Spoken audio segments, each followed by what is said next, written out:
Apa itu polusi dan polutan? Polusi yaitu masuknya atau dimasukkannya makhluk hidup, zat energi, dan atau komponen lain ke dalam lingkungan, atau berubahnya tatanan lingkungan oleh kegiatan manusia oleh proses alam sehingga kualitas lingkungan turun sampai ke tingkat tertentu yang menyebabkan lingkungan menjadi kurang atau tidak dapat berfungsi lagi sesuai dengan peruntukannya. Polutan adalah zat atau bahan yang dapat mengakibatkan pencemaran terhadap lingkungan baik. Karakteristik polutan. Suatu zat dapat disebut polutan apabila: pertama, jumlahnya melebihi jumlah normal; kedua, berada pada waktu yang tidak tepat; dan ketiga, berada pada tempat yang tidak tepat. Polutan udara. Polutan udara adalah pencemaran akibat masuknya bahan atau zat asing, energi, dan komponen lain ke udara. Zat-zat pencemaran yang ada di udara umumnya berupa debu, asap, dan gas buangan hasil pembakaran bahan bakar fosil, seperti minyak dan batu bara oleh kendaraan atau alat transportasi dan mesin-mesin pabrik. Gas buang yang mengandung zat yang berbahaya, misalnya asap, karbon monoksida atau CO2, karbon dioksida atau CO2, dan sulfur oksida atau SO2, nitrogen oksigen, dan sebagainya. Asap adalah hasil pembakaran organik yang tidak sempurna.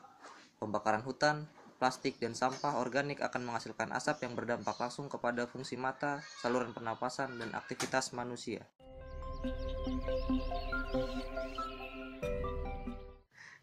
Karbon monoksida.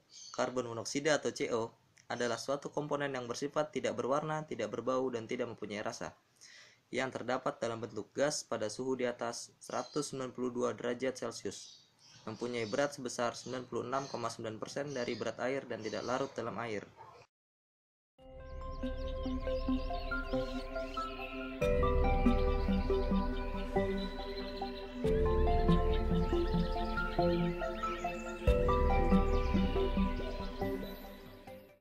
Hemoglobin plus CO yang menghasilkan COHB atau karboksihemoglobin. Ikatan karbon monoksida dengan darah lebih stabil daripada ikatan oksigen dengan darah. Keadaan ini menyebabkan darah menjadi lebih mudah menangkap gas CO yang menyebabkan fungsi vital darah sebagai pengangkut oksigen terganggu. Dalam keadaan normal, konsentrasi CO di dalam darah berkisar antara 0,2% sampai 1%, dan rata-rata sekitar 0,5%. Di samping itu, keadaan CO dalam darah dapat seimbang selama kadar CO di atmosfer tidak meningkat dan kecepatan pernapasan tetap konstan. Keracunan gas karbon monoksida dapat ditandai dari keadaan ringan, berupa pusing, rasa tidak enak pada mata, sekitar kepala, dan mual. Keadaan yang lebih berat dapat berupa detak jantung meningkat, rasa tertekan di dada, kesukaran bernafas, kelemahan otot-otot, gangguan pada sistem kardiovaskuler, serangan jantung, sampai pada kematian.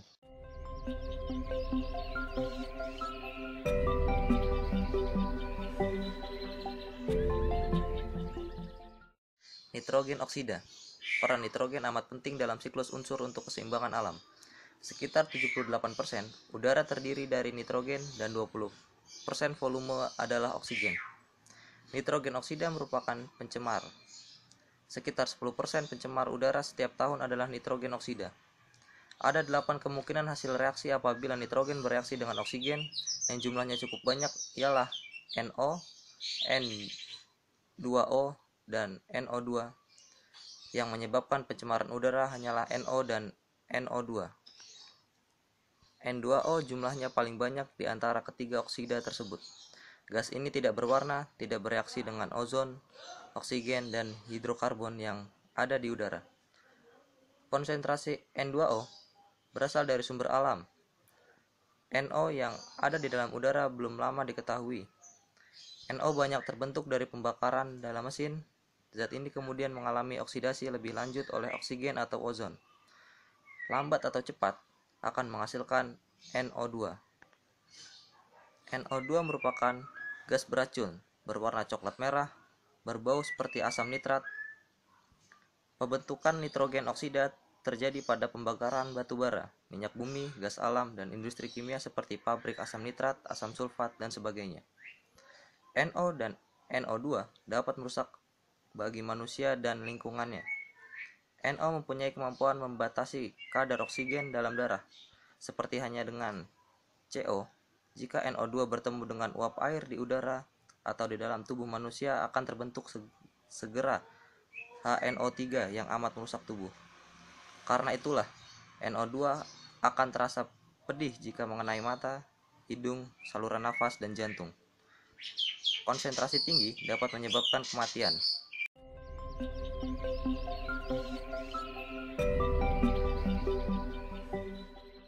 Hidrokarbon. Senyawa ini hanya mengandung unsur hidrogen dan karbon. Pencemar udara berupa hidrokarbon dihasilkan proses di perindustrian, penguapan parutan organik, dan pembakaran sampah. Hidrokarbon berperan dalam asap kabut, fotokimia, dan penyebab kanker. Senyawa benzopirena adalah senyawa hidrokarbon yang terdapat dalam tembakau. Asap rokok mengandung benzopirena yang menyebabkan kanker jantung. Penduduk kota menghisap benzopirena setiap hari sekitar yang terkandung dalam 7 batang rokok. Benzopirena yang terdapat di udara kebanyakan disebabkan oleh pembakaran batu bara, sekitar 10% keluar dari knalpot kendaraan, sedikit atau aspal jalan. Dalam udara terdapat sedikitnya 5 senyawa hidrokarbon lain yang dapat menyebabkan kanker jantung. Ozon atau O3. Ozon adalah gas berwarna biru bening, berbau tajam, dan terdapat di udara lapisan atas. Pada ketinggian 25 km di atas bumi mencapai maksimum. Ozon diperoleh karena loncatan listrik di udara. Sebagian besar ozon dibentuk di udara pada ketinggian jauh di atas karena aksi sinar ultraviolet kepada oksigen. Daerah atmosfer ini disebut lapisan ozon yang merupakan pelindung makhluk hidup di muka bumi.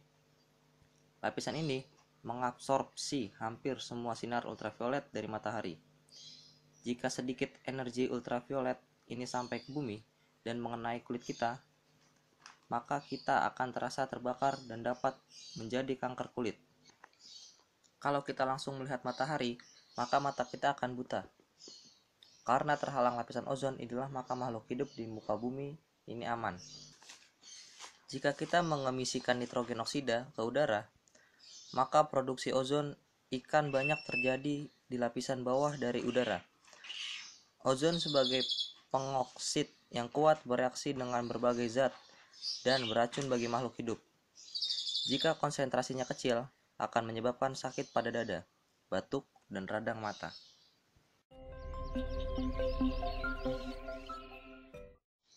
Kimia lingkungan pada air. Air merupakan kebutuhan utama bagi proses kehidupan di bumi, sehingga tidak ada kehidupan seandainya di bumi ini tidak ada air.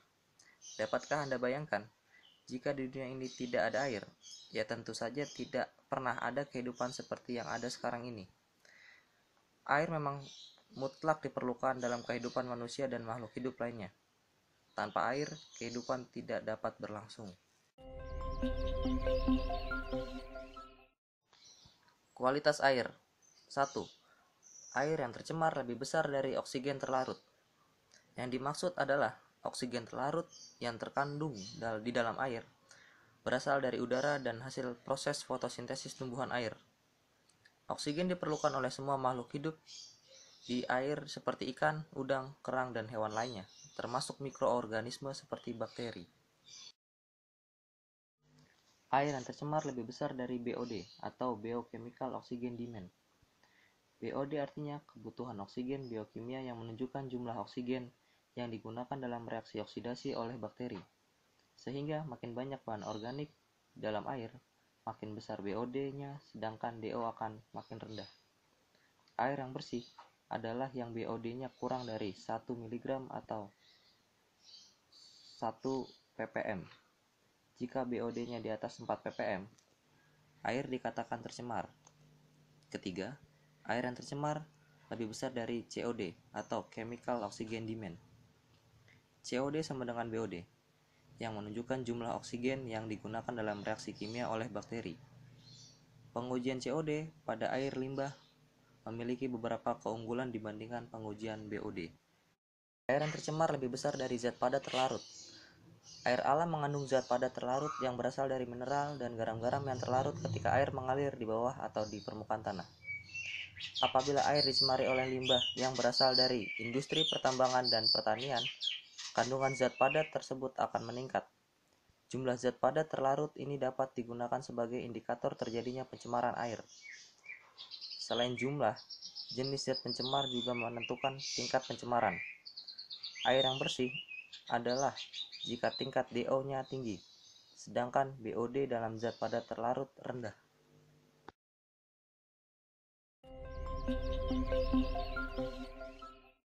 Sumber pencemaran air. A. Meningkatnya kandungan nutrien dapat mengarah pada eutrofikasi. B. Sampah organik seperti air comberan menyebabkan peningkatan kebutuhan oksigen pada air yang menerimanya, yang mengarah pada berkurangnya oksigen yang dapat berdampak parah terhadap seluruh ekosistem. C. Industri membuang berbagai macam polutan ke dalam air limbahnya seperti logam berat, toksin organik, minyak, nutrien, dan padatan. Air limbah tersebut memiliki efek thermal, terutama yang dikeluarkan oleh pembangkit listrik yang dapat juga mengurangi oksigen dalam air.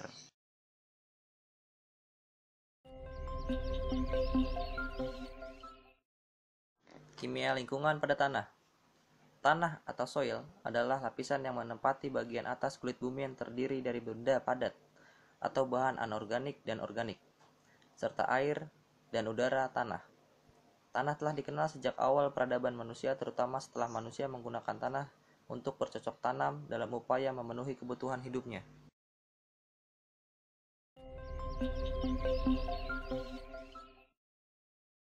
Kandungan kimia dalam tanah. 1. Kandungan makro dalam tanah. Poin A. Mengandung organik. Kandungan bahan organik dalam tanah merupakan salah satu faktor yang berperan dalam menentukan keberhasilan suatu budidaya pertanian. Hal ini dikarenakan bahan organik dapat meningkatkan kesuburan kimia, fisika maupun biologi tanah.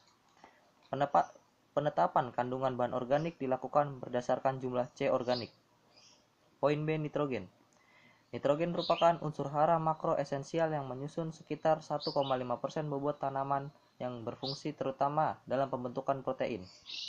Poin C. Fosfor. Unsur fosfor dalam tanah berasal dari bahan organik, pupuk buatan, dan mineral-mineral di dalam tanah. Fosfor paling mudah diserap oleh tanaman pada pH sekitar 6-7.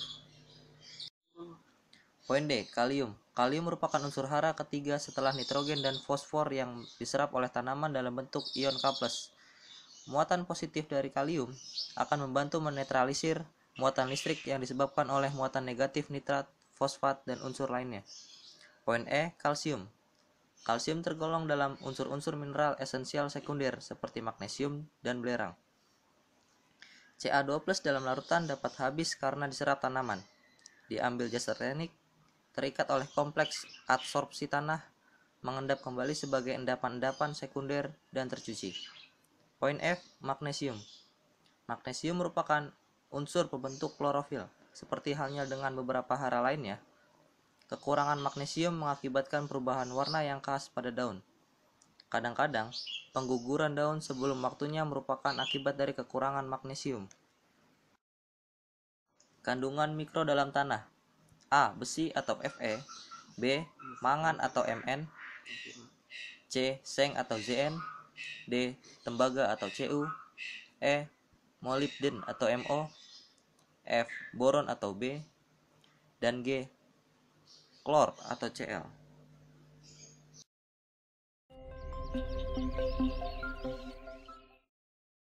Penyebab pencemaran tanah. 1. Limbah domestik.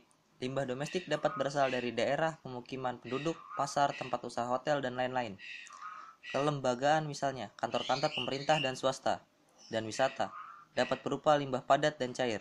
2. Limbah logam. Seperti hanya plastik, logam pun tidak dapat diuraikan seperti oleh mikroorganisme sehingga dalam jumlah yang berlebihan akan menyebabkan terjadinya pencemaran tanah. 3. Limbah pertanian. Limbah pertanian berupa sisa-sisa pupuk sintetis untuk penyubur tanah atau tanaman. Misalnya pupuk urea.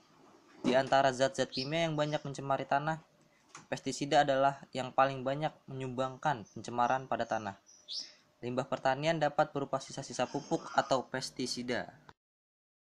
Jadi, kesimpulannya adalah, setelah kita menyaksikan video interaktif tentang kimia lingkungan tadi, kita sudah seharusnya terus menjaga dan mengawasi kebersihan dan keindahan lingkungan.